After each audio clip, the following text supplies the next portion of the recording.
Hey foodies, it's Shana. Today we're making the delicious Russian honey cake, the Medovic. Now this is an absolutely delicious cake comprised of several thin layers of soft, airy cake similar to biscuit crumbs. If you like the flavor of honey graham crackers and gingerbread cookies, imagine that incorporated into a cake. Combine that with sweet whipped cream made of dulce leche and burnt honey. It's an absolutely dreamy cake. If you've ever had it and loved it and you want to try the recipe at home, try this recipe.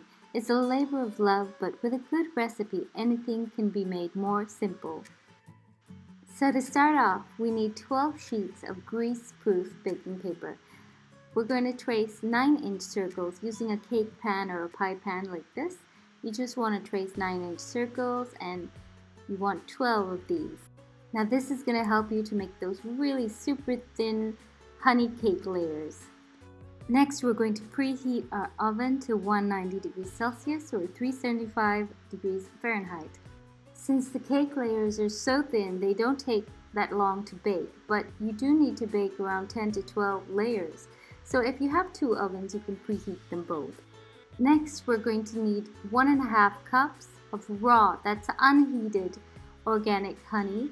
Try to get a wildflower honey that's dark amber in color.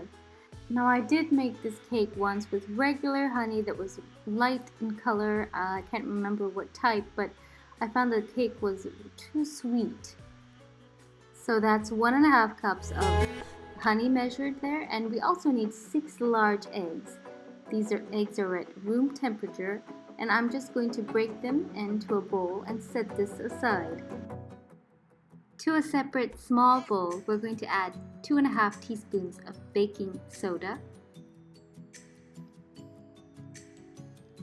3/4 of a teaspoon of ground cinnamon, and 3/4 of a teaspoon of salt.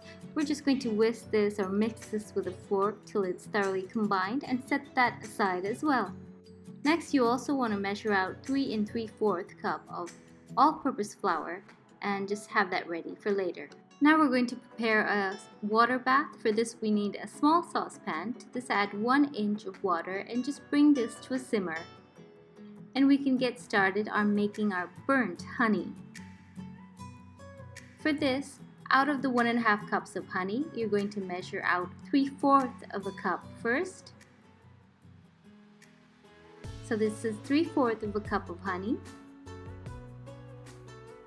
And we're going to add it to another medium-sized saucepan. So place this over high heat and bring this to a simmer.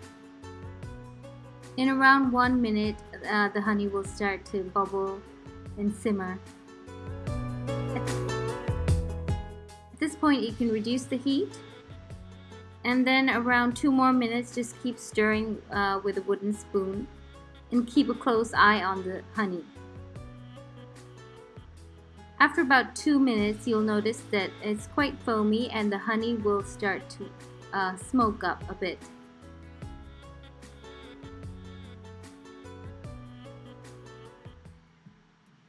Don't forget to keep stirring at regular intervals.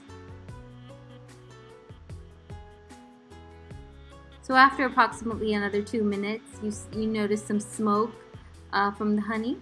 At this point, we can turn off the heat.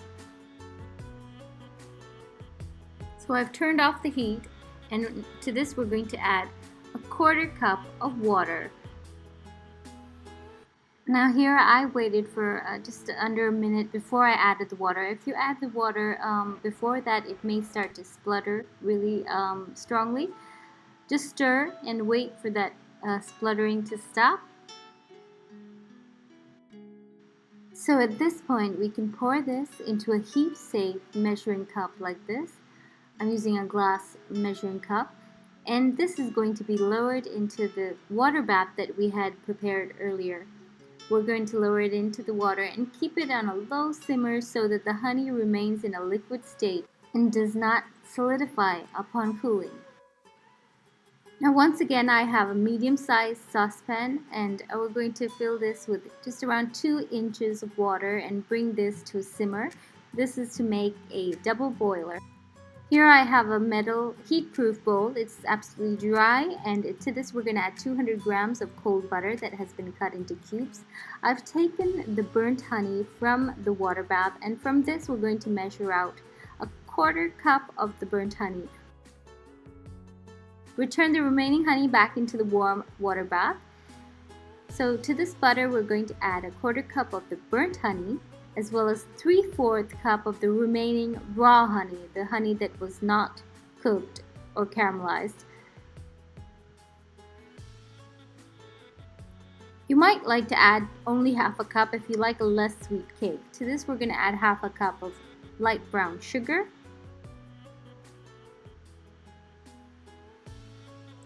and we're going to place this on the double boiler like this so that the water is not exactly touching the bowl. It's just providing hot steam from below. And slowly we're going to mix this until all the sugar and the butter is dissolved. Once the butter and sugar is thoroughly dissolved, using a clean finger, you just want to test to see if the mixture is warm. It shouldn't be too hot because we're using a double boiler like this. So while the double boiler is still on a medium flame, we're going to add 1 egg at a time to this warm mixture. Make sure that the mixture is warm.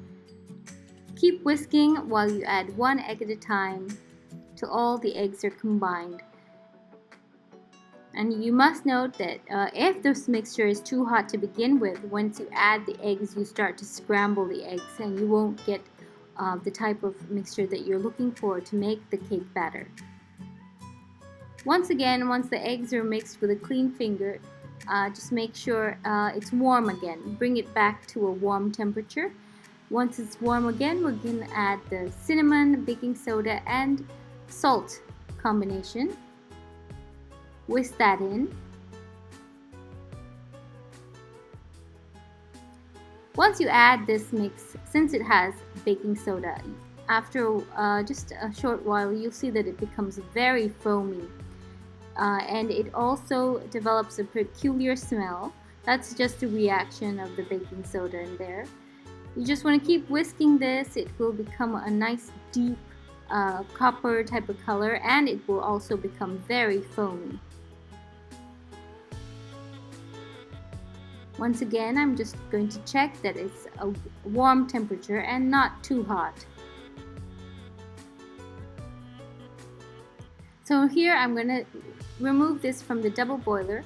I've set this aside.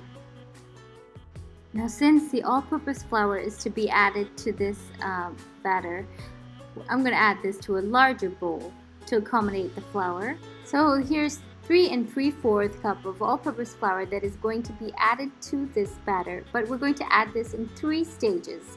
Sift the flour into this batter a little bit at a time in 3 stages. Mix it to combine, and then we can add the next addition of flour. Sift it. You want to sift the flour to make sure that you get nice soft layers of the biscuit sponge type of honey cake layers. Combine again, and this is our last addition. We're going to use up all our flour and mix it thoroughly.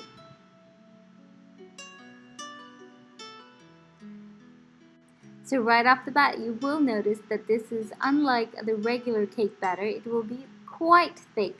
It's almost like a biscuit dough, and that is essentially the texture of these cake layers. It's like a biscuit sponge and they're very thin. So this is the texture that we end up with. Now since the batter is easier to spread out while it's still warm, what we're going to do, we're going to separate this into 2 separate bowls. I'm going to cover one bowl with cling film. This is to keep it warm. And I'm just going to place this in a warm area. On top of your preheating oven is a good place to keep it warm. And in the meantime, we can get started working with our first batch of cake batter. So This is where we're going to pull out those parchment paper sheets that we made the circles on. So you want to place the pencil side down and working with 1/3 of a cup of batter at a time. So this is 1/3 of a cup. Just plop it right on the center, and then using an offset spatula, you want to spread this all around the sheet using the circle as your guide. I like to use a heavy weight on the side to keep the paper from moving. So we're just going to spread this thick cookie-like cake batter all around the edges till you get a nice leveled circle.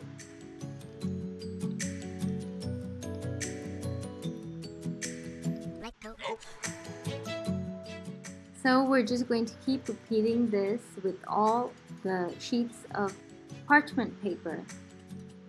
In the beginning, when you add the 1/3 cup of this batter, you might think it's not enough to spread all the way to the edges, but it will be enough. It spreads just thinly and evenly. 1/3 cup should be quite sufficient.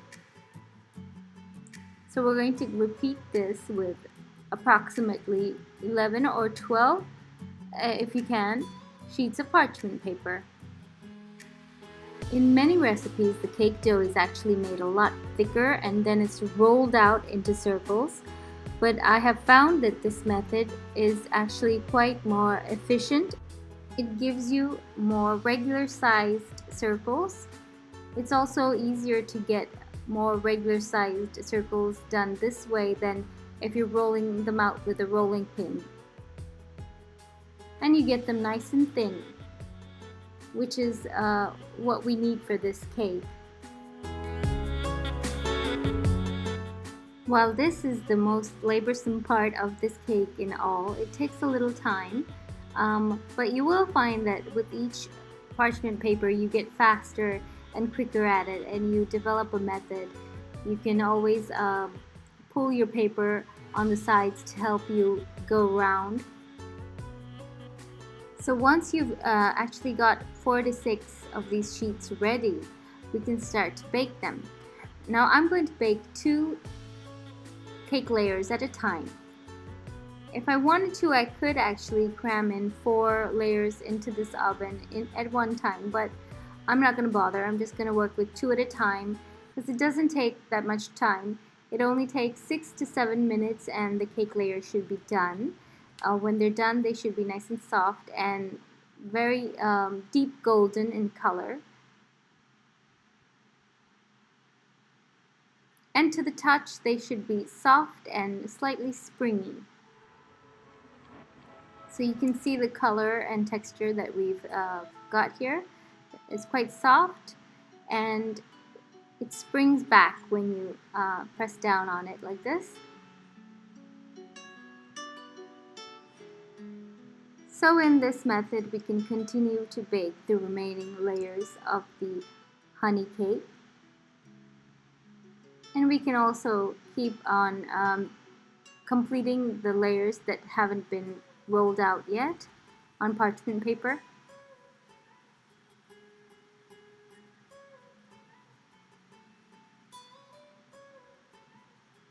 Once you've done a few, you will develop a method that is fastest for you to get that even circle as quickly as possible.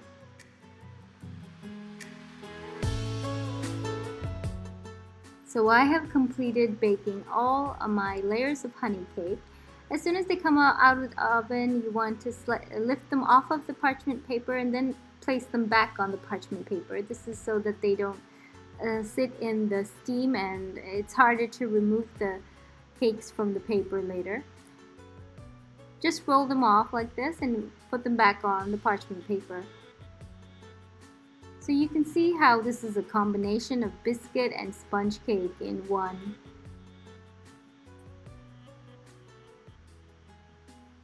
I'm just going to repeat that with all my baked honey cake layers.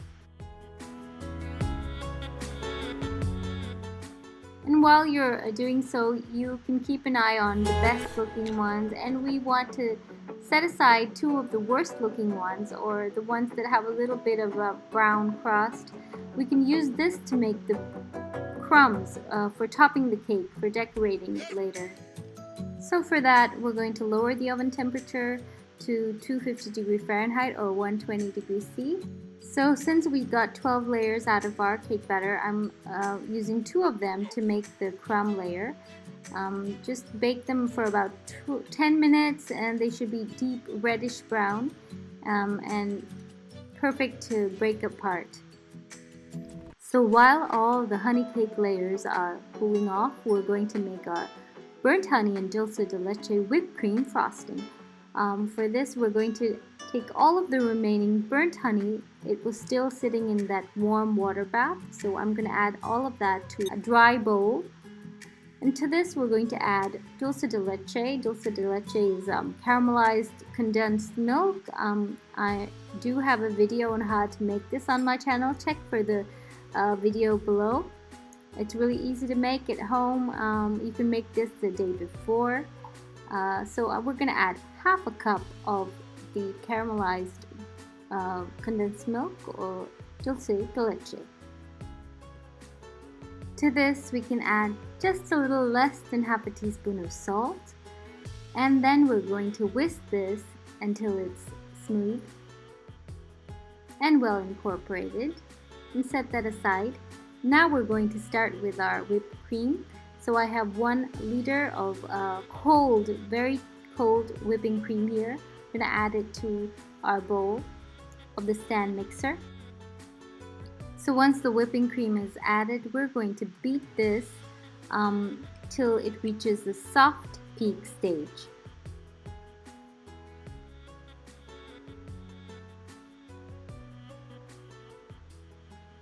So here, once the soft peak stage is reached, we can add the mixture of dulce de leche and the burnt honey. This is going to be the flavoring for our whipped cream frosting. So I turned off the beaters and I'm adding all of this sauce here.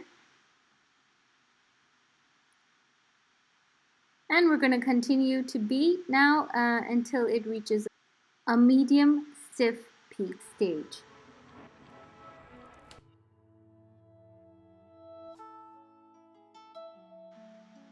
Don't forget to scrape down the sides of the mixer bowl to incorporate all of the caramel sauce on the side.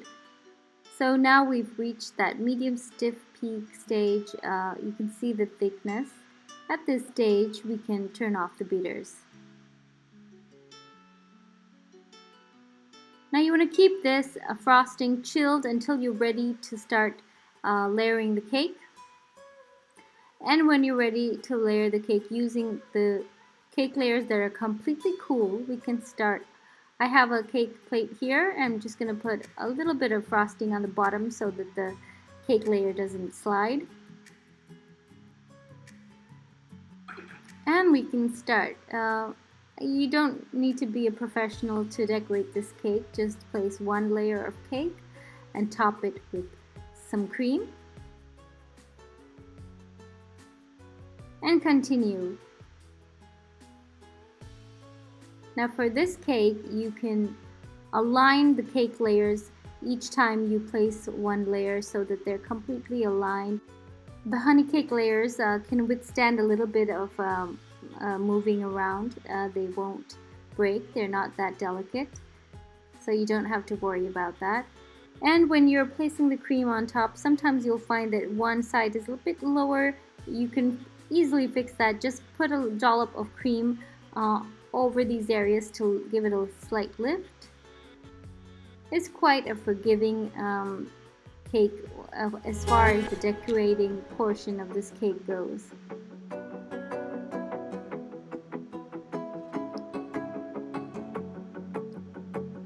So you want just a very thin layer in between each layer of cake, and you also want to decorate the sides later.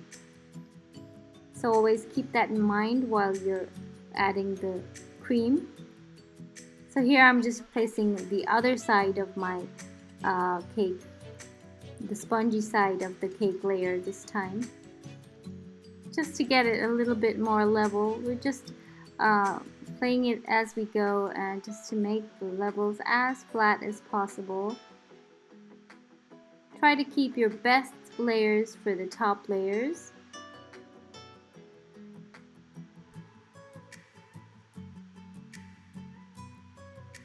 And we placed our final, that's the 10th layer of the cake on top, and now we're going to decorate the top as well as the sides with this whipped cream. Use an offset spatula. You don't have to be a pro again at decorating this cake. It's quite forgiving, and the semi-naked look of this cake is quite attractive. Don't forget to fill any gaps in the sides of the layers between the cakes with a little bit of extra cream before you use your offset spatula to smoothen the sides.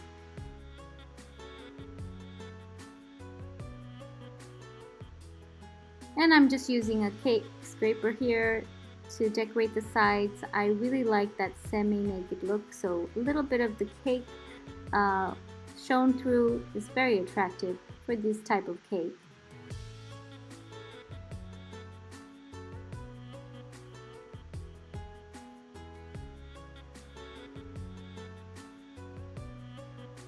And once you've got it as perfect as you'd like it, we're gonna add the crumb topping. So these are the 2 layers that I baked further till they are breakable. As you can see, I can just break them up.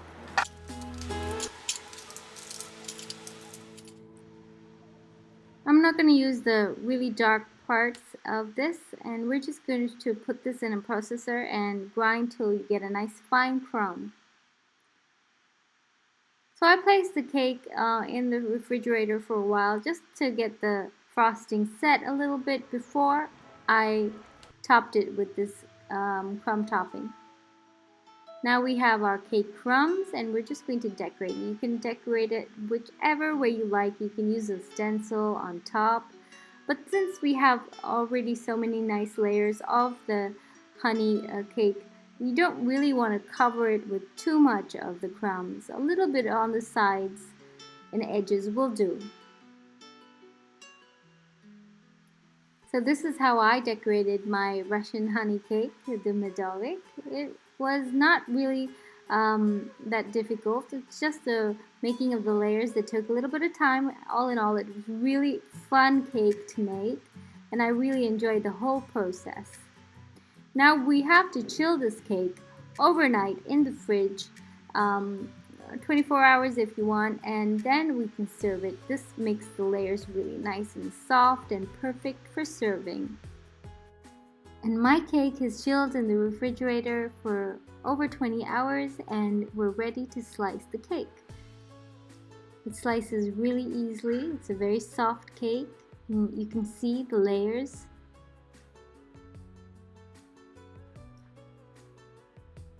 A beautiful rustic looking cake. I love it. The flavors that hit you are the burnt honey and the cinnamon and that graham cracker like crumb and the dulce de leche. Everything together is just fabulous. I hope you tried the recipe. Do let me know if you tried. If you're new to my channel, please take this time to subscribe. I have a lot more recipes coming, all sorts of recipes from everywhere, recipes for everyone. And thanks a lot for watching, guys. I know it was a long video. Thank you. Bye.